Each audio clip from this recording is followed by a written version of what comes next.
அன்பான மக்களே, நம்மளோட ஐயனார் துணையில் வந்துட்டு நிலாவும் சோழனும் வீட்டுக்கு வராங்க.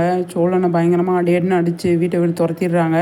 அப்போ நிலா வந்து வீட்டுக்கு போகணும், அப்பாவை பார்க்கணும் அப்படின்னு நினைக்கும் போது அங்கே இருக்கிறவங்க எல்லாருமே வந்து அவங்களோட மைண்டை சேஞ்ச் பண்ணுறாங்க. அப்போ அவங்க லாஸ்ட்டாக ஒரு முடிவு பண்ணுறாங்க. என்ன அப்படின்னு சொல்லி பார்த்தீங்க அப்படின்னா, நான் வந்து இங்கேயே இருந்துடுறேன், நீங்கள் பண்ண ஹெல்ப் எல்லாமே எனக்கு போதும் அப்படின்னு சொல்லி வந்து அவங்க சொல்கிறாங்க. சோழன்கிட்ட வந்து ஃபோன் நம்பர் வாங்கிட்டு நீங்கள் பண்ண ஹெல்ப்புக்கு இந்தாங்க, என்னோடய வலையில் வச்சுக்கோங்க அப்படின்னு சொல்லி அவங்க வந்து சொல்கிறாங்க. சொல்லிவிட்டு வீட்டுக்குள்ளே போகிறாங்க. அவ்வளோ கஷ்டமாக இருக்குது அவங்களுக்கு. அது போகலான்னு நினச்சிட்டு இருக்கும்போது அங்கே வீட்டுக்குள்ளே போகிறதுக்கு முன்னாடி சோழனை வந்து கட்டி பிடிச்சிட்டு போவாங்க. அப்போ வந்துட்டு அந்த அவங்களோட மாமியார் வந்து பார்த்துருவாங்க. அதில் ஏதோ ப்ராப்ளம் க்ரியேட் ஆகுறதுக்கு நிறைய சான்ஸ் இருக்குது அப்படின்னு தான் நான் நினைக்கிறேன். அது அந்த மாதிரி வந்து ஒரு சுச்சுவேஷனை வந்து கொண்டு வந்திருக்காங்க அப்படிங்கிறது தான். நம்மளோட